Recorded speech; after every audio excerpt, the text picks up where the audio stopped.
저도 이제 초기 불교에 대해서 올해 이제 윤지쌤이랑 똑같이 불교쌤에서 처음 이제 불교 공부를 하게 됐어요. 근데 초기 불교 경전은 처음 저희가 접했거든요. 그래서 참 재미가 있더라고요.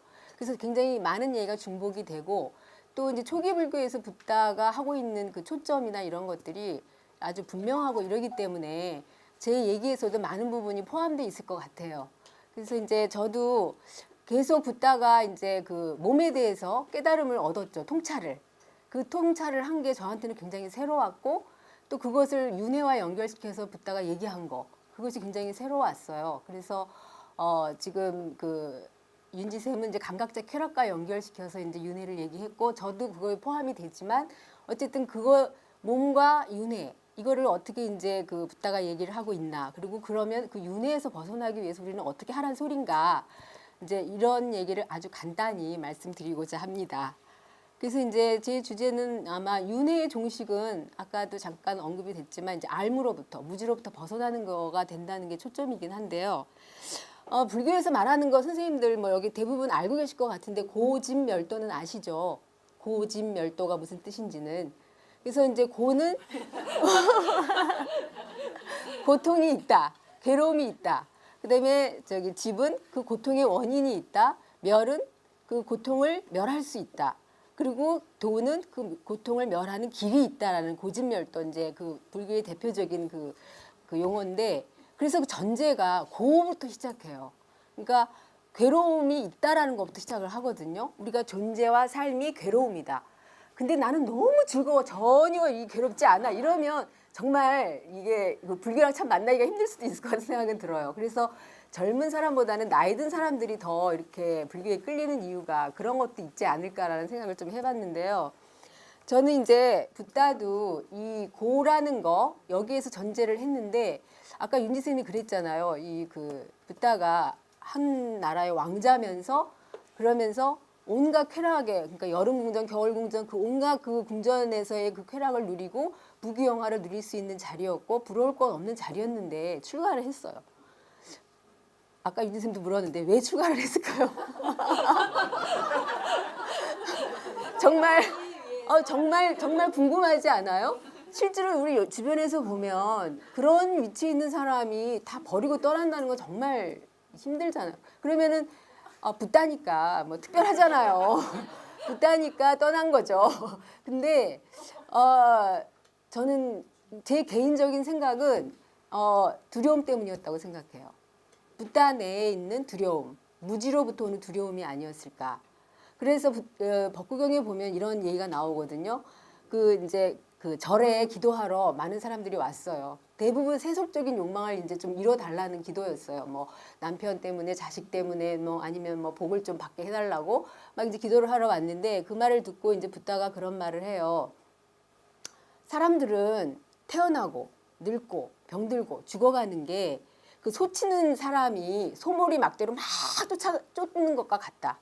태어나면 늙음으로 내몰고 늙으면 병듦으로 내몰고 병듦은 또 죽음으로 내몬다. 그런데 사람들은 아무도 여기에서 벗어나려는 사람들이 없다. 다 다시 태어나려고 하고 윤회를 하려고 한다라는 표현을 쓰거든요. 근데 솔직히 저도 이 말이 이해가 잘 안 됐어요. 왜냐하면 아니 태어났으니까 어쩔 수 없이 살아야 되고 그 다음에 어쨌든 뭔가 이렇게 힘들어서 기도하러 왔는데 왜 거기서 다시 태어나려고 하고 뭐 윤회를 얘기를 하시지? 솔직히 나는 그 윤회라는 말을 그 당시만 해도 내가 죽어서 내 몸이 다시 태어나는 게 윤회라고 생각을 했어요. 그대로 이렇게. 근데 그 윤회의 의미가 그게 아니었다는 걸 이제 공부하면서 알았는데요. 어쨌든 그런 이런 얘기를 들으면 저는 붓다의 문제의식이 거기에 있었다고 생각해요. 그러니까 태어나서 우리가 태어난 건 내가 선택한 게 아니잖아요. 죽음도 마찬가지죠. 어쨌든 태어나서 우리는 어느 날 막 나이가 들어서 학교 막 쫓기듯이 가고 결혼하고 애 낳고 뭐 이렇게 사람 만나서 막 이렇게 뭐 뒤지고 볶고 살다가 어느 날 또 병들어서 이렇게 죽게 되는 게 우리의 삶이거든요. 붓다는 그렇게 사는 것 자체가 고였던 거예요.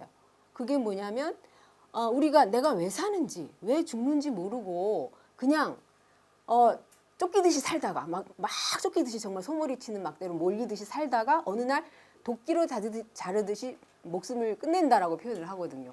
그런 것이 고라고 봤던 것 같아요. 그래서 붓다는 그 죽음의 앞에서 오는 두려움, 불안, 난 그 부자유스러움 이걸 나는 어떻게든 해결하고 싶어 하고 이제 출가를 했던 게 아닌가 이렇게 생각을 하거든요. 그래서 이제 붓다가 출가를 했어요. 그래서 정말 자기만의 방법으로 이제 깨달음을 얻었어요. 그 얻은 후에 진짜 가슴이 벅차서 막 이렇게 터져 나온 환희의 그 노래가 있어요. 그 노래를 제가 뭐 노래까지는 아니지만 일단 들려드리겠습니다. 한량없는 세월의 생사윤회 속에서 집을 짓는 자가 누구인지 알려고 찾아 헤매다 찾지 못하여 거듭해서 태어났나니 이는 고통이었네. 아, 집을 짓는 자여, 나는 이제 너를 보았노라. 너는 이제 다시는 집을 짓지 못하리. 모든 석가래는 부서졌고 대들보는 부서져 산산이 조각났다. 이제 나의 마음은 열반에 이르렀고 나의 욕망은 모두 파괴되어 버렸느니라. 이런 시거든요. 어렵죠. 근데 무슨 의미인지는 좀 아실 것 같아요. 이제 붓다는 진짜 비유의 달인이었어요. 그래가지고 굉장히 많은 비유들을 썼는데 여기서 집을 짓는 자는 나, 개인, 나, 자아라는 집이에요. 그래서 결국은 이 자아가 내가 만든 자아가 윤회를 만든다. 이런 고통을 만든다라는 게 이 말의 이 시의 포인트거든요. 붓다는 이제 그걸 모르고 지금까지 이제 살아온 것이 고통의 원인이었다고 얘기를 해요. 그래서 이 내가 만드는 나라는 것을 가만히 생각해 보면 굉장히 많이 있잖아요. 그러니까 뭐가 있을까요? 뭐 나의 감정도 나고 내 생각 그다음에 내 자식 내 것 어쨌든 굉장히 많아요. 그래서 내가 만드는 것들 내가 만드는 욕망, 갈망, 집착 이게 다 이제 집을 짓는 거예요. 내가 나라는 집을 짓는 거 이 시에서 말하는 건. 그런데 그게 또 번뇌와 망상이라는 석가래를 짓는다는 거예요. 석가래. 그런데 그럼 대들보는 뭐냐? 여기서 비유하는 이런 거를 모르고 지금까지 살아왔다. 그러니까 말하자면 무지 어리석음. 그래서 대들보는 한 집을 지탱하는 어떤 커다란 그 기둥이잖아요. 내가 이 무지 어리석음 때문에 이런 거를 계속 짓고 살아왔다. 자아라는 자기 자신의 집을. 그런 시거든요. 그래서 난 그걸 부쉈다. 그래서 그 자아가 만드는 욕망 이거를 다 이 욕망이 주는 속박에서 나는 벗어났다. 이게 이제 이 시의 포인트예요. 그럼 이 시에서 말하고 있는 아주 주 초점은 뭔지 아시겠죠? 뭘까요? 나는 보았노라. 그거예요. 나는 보았다. 나는 알았다. 결국은 알미 자유롭게 했다는 거죠. 그래서 이제 근데 여기서 의문이 좀 들지 않으세요? 아니 왜 나는 이렇게 태어나서 나 그렇게 살아갈 수밖에 없는데 왜 그게 괴로움이고 나는 즐겁기만 한데 막 이제 이런 생각이 들잖아요. 왜 이게 괴로움이라는 건가? 왜 이게 윤회의 원인이 되고 고통의 원인이라는 건가? 붓다는 그러니까 초기 경전에서는 거의 포인트가 이거예요. 이거 집을 짓는 자아. 이게 이제 아까 민지쌤도 질문할 때 잠깐 나왔는데 오온이라는 거거든요. 근데 이제 이 집을 짓는 자아가 왜 괴로움인가를 이 오온으로 들어가기 전에 잠깐 이제 말씀을 드리면 붓다가 그 존재의 법칙, 세상의 원리, 변하지 않는 세상의 원리가 뭐가 하나 유명한 깨달으신 게 있죠. 뭐예요? 무상함인데 그 무상함이 어떤 그 원리, 연기법이라고 하잖아요. 연기. 네, 바로 무상함이에요. 무상함인데, 예, 맞아요. 지금 이제 그 연기법은 뭐냐면 그러니까 한마디로 이 자아는 연기법에서 벗어나는 존재라는 거예요. 내가 짓는 자아는 이 집을 짓는 자는. 그런데 지금 여기서 우리가 이제 저의 말을 듣고 있는 여러 분들이 계시고 그다음에 제가 또 말을 하는 내가 있잖아요. 근데 만약에 듣는 사람이 이 중에 둘 중에 아무나 한쪽이 없으면 한쪽이 없겠죠. 성립이 안 되겠죠. 근데 저와 여러분만 있는 게 아니고 또 뭐가 여기에 개입이 돼 있냐면 이 가미당이라는 공간, 그다음에 이 시간, 그리고 이 시간을 이미 이 이전에 또 이거를 계획하고 이걸 또 이렇게 만들어놓은 인연 조건들. 그래서 부처님의 연기법은 어떤 한 존재가 성립하기 위해서는 많은 무수한 인연들과 조건들, 그런 것들이 엮여서 한 존재가 있다라는 소리거든요. 근데 우리는 그걸 잊어요. 왜냐하면 자아라는 집을 짓기 때문에. 그게 이제 부처님이 계속 말하고자 하는 거예요. 그래서 지금 여기서도 어느 하는 것이 만약에 삐끗해서 뭐가 안 됐다면 뭐 무슨 일이 있어서 내가 뭐가 안 됐거나 아니면은 뭔가 이 그 계획 단계에서 뭐가 약간 어긋나거나 아니면은 뭔가가 잘못됐을 때 우리가 이런 사례는 굉장히 많죠. 우리가 지금 여기에 있는 뭐 이런 노트북 하나만 하더라도 이거 하나 홀로 존재하는 건 아니거든요. 이거 하나가 있기 위해서는 무수한 많은 인연 조건들과 이런 것들이 성립됐잖아요. 나라는 존재도 부모님이 있었고 부모님은 또 그 부모님이 있었고 그걸 거슬러 올라가다 보면 생명의 뭐 시초까지도 가겠죠. 이렇게 존재는 결코 자아라는 집 속에 갇혀 있어서는 이 그 고통스러울 수밖에 없다는 게 부처님의 통찰이셨어요. 그래서 이제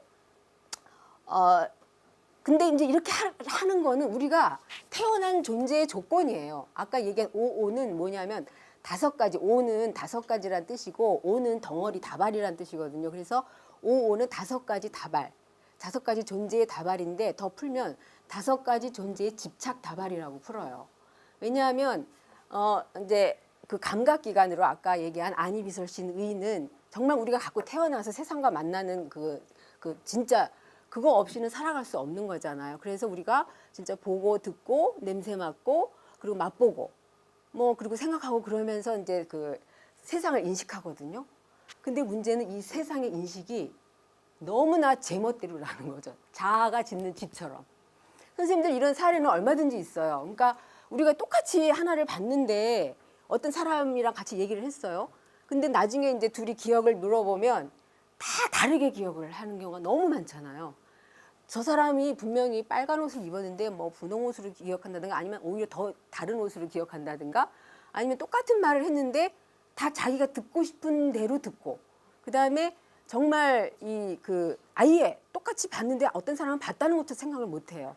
왜냐하면 그때 딴 생각을 하고 있었기 때문에 그렇기 때문에 자아가 짓는 생각 이렇게 세상과 내가 만나서 이 감각기관을 가지고 만나서 구성하는 거는 번뇌와 망상의 덩어리가 될 수밖에 없다는 소리. 이 소리를 이제 붓다는 하고 있어요. 그게 이제 붓다의 깨달음이었고 이것이 존재의 법칙, 연기의 원리 거기에는 완전히 어긋난다. 이 괴리가 우리한테 고통을 줄 수밖에 없다. 이게 이제 붓다가 몸에 대해서 통찰한 거였습니다. 저는 이제 이거를 알고 이거를 배우고 정말 제 몸이 다시 보였어요. 내 몸이 태생이 무지한 존재로 태어나는구나. 이렇게 망상을 짓고 이걸 그 번뇌 속에 살아갈 수밖에 없는 존재구나. 이걸 아니까 조금은 자유로워지더라고요. 근데 문제는 그것이 그 번뇌와 망상을 짓는 건데 이거를 모를 때는 그냥 그 속에서 살아갈 수밖에 없는 거죠. 그러니까 번뇌와 망상을 짓는 거는 타고난 조건이에요. 그런데 문제는 그게 옳다라고 생각할 때 이제 그게 문제가 되는 거겠죠. 그걸 고집하고 왜냐하면 그 자아라는 집은 점점 견고한 아상을 만들어요. 견고한 자아. 이거는 내 거야. 이거는 나의 소유고 이거는 내 감정이니까 소중하고 뭐 이런 식으로 내 거를 굉장히 단단하게 만드는 게 오운의 역할이거든요. 그래서 붓다가 초기에 계속 선정에 들어서 자기 자신을 관찰하라 하는 거는 이 오운의 작용을 관찰해서 깨트리라는 소리예요. 그거를 벗어났을 때 아라한이 되고 이제 그 깨달음의 경지로 가는 거죠. 이게 초기 경전에서는 굉장히 많이 강조가 되고 있어요. 그런데 그러면 이제 그런 생각이 들죠. 붓다가 윤회가 말하는 윤회가 뭔지가 이제 이해가 좀 되죠. 이 내가 만든 자아, 이 자아가 만드는 욕망, 이 무지로부터 나온 욕망의 반복, 이 반복이 이제 그 업을 낳고 그것이 윤회를 만든다는 건데요. 그러면은 그 욕망, 그 윤회에서 벗어나라 할 때는 그러면은 어떻게 되나요? 그 윤회에서 벗어나기 위해서는 그럼 이걸 역으로 이렇게 하면은 욕망 내가 죽을 때건 언제건 아무런 여한 없이 미련 없이 이제 살다 가야 되잖아요. 남기지 말란 소리예요. 그때는 완전히 죽어라 이거거든요. 절대로 조금의 잉여도 남기지 말고 죽어라. 그렇게 살아라. 이거에 이제 붓다가 하는 말이었어요. 너무나 우리한테는 벅찬 이제 요구를 하시는 것 같은데 당시에 붓다가 이제 등장했을 때 인도에서는 윤회가 세계관이었어요. 그야말로 내가 딱 죽으면 바로 이 몸이 그대로 천상에 태어나거나 아니면 지옥에 태어나거나 지금 현재 이렇게 쌓은 공덕이나 뭐 한 행위에 의해서 그게 이제 당연한 거로 받아들였던 세계였거든요. 그때 이 붓다가 딱 나와가지고 절대 윤회하지 마라 이런 얘기는 정말 파격이었거든요. 그런데 그게 이제 그래서 그 초기 경전에는 전생담들이 너무 화려하게 등장해요. 굉장히 재미가 있고 그 전생담들이 이제 있어서 정말 경전이 이렇게 성립이 된다고도 할 수 있을 정도로 굉장히 많은 얘기들이 나오는데 그게 이제 거기서 재미있는 얘기를 하나 이제 제가 말씀을 드리고 싶었는데 붓다가 이제 설법을 하는데 멀리서 이제 힘들게 이걸 들으러 5사람이 왔어요. 왔는데 5사람이 힘들게 와놓고 한 사람만 열심히 듣고 나머지 4은 딴짓을 하는 거예요. 한 사람은 너무 열심히 졸아. 우리 장금쌤처럼. 요즘은 좀 낮았는데. 그리고 그 한 사람은 자꾸 땅을 이렇게 자꾸 땅으로 흙장난을 해요. 자꾸 긁고 막 이러면서 땅을 파고 한 사람은 이제 그 옆에 있는 나뭇가지를 흔들고 이제 잡고 막 이러고 하고 있고 한 사람은 하늘에 있는 별을 쳐다보면서 이제 막 딴 생각을 하고 있고 막 이렇게 하는 걸 이제 안 한다가 이제 유심히 봤어요. 보니까 너무 안타까운 거예요. 그래서 이제 설법이 끝난 다음에 이제 붓다한테 그렇게 말을 했죠. 저 사람들은 너무나 안타깝습니다. 이렇게 훌륭한 설법을 듣지 못하고 이렇게 멀리서 와서 이렇게 딴짓을 할까요? 이랬더니 이제 붓다가 안 한다야. 너는 내 설법이 쉽냐? 이랬어요. 네, 저는 참 잘 알아듣겠습니다. 이랬어요. 그랬더니 그거는 네가 착각하는 거니라. 사람들이 내 말을 알아듣는 건 쉽지가 않다. 내 말은 지금까지 어느 누구도 생각해 오지 않았던 말이기 때문이다.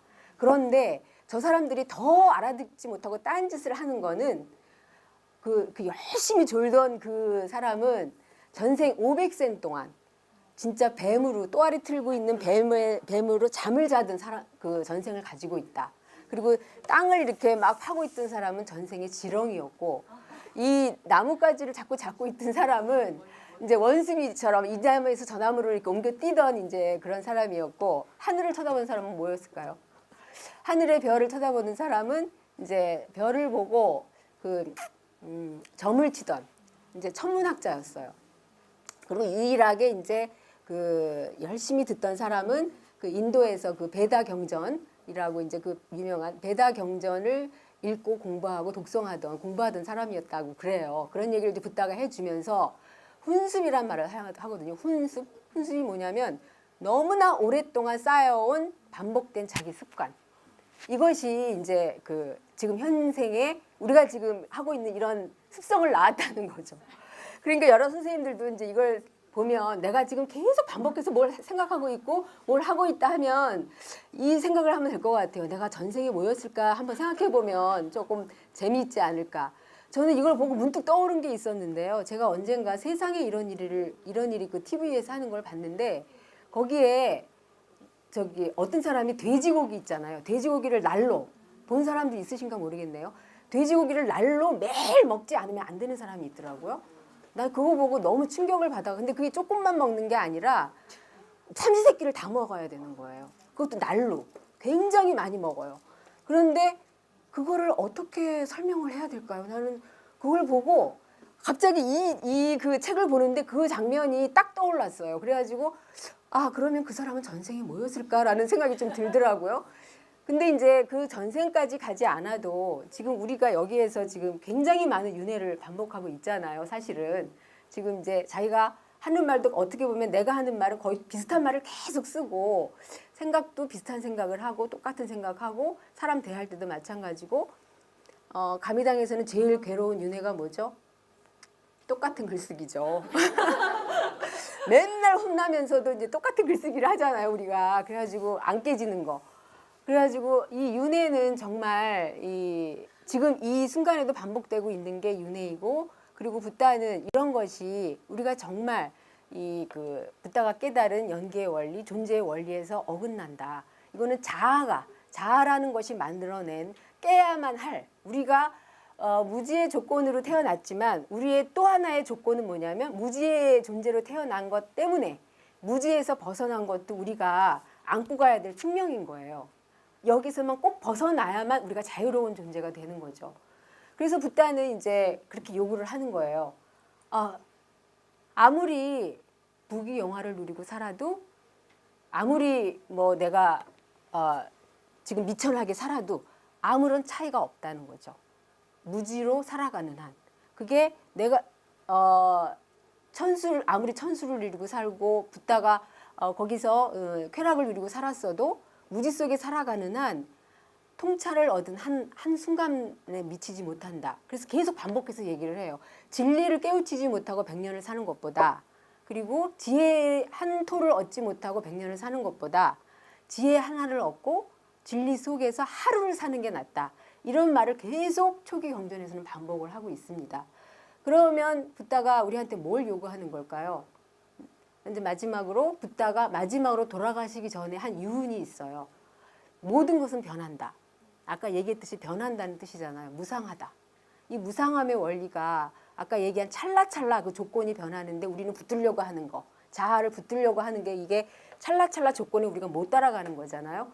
모든 것은 변한다. 그러니 방일하지 말고 깨우침을 성취하라가 붓다의 마지막 유훈이었거든요. 근데 방일하지 말라는 방일. 이제 한자로 그걸 풀면 방은 놓을 방, 일은 달아날 일이에요. 그러니까 한마디로 정신줄을 놓고 달아나게 하는 게 방일이에요.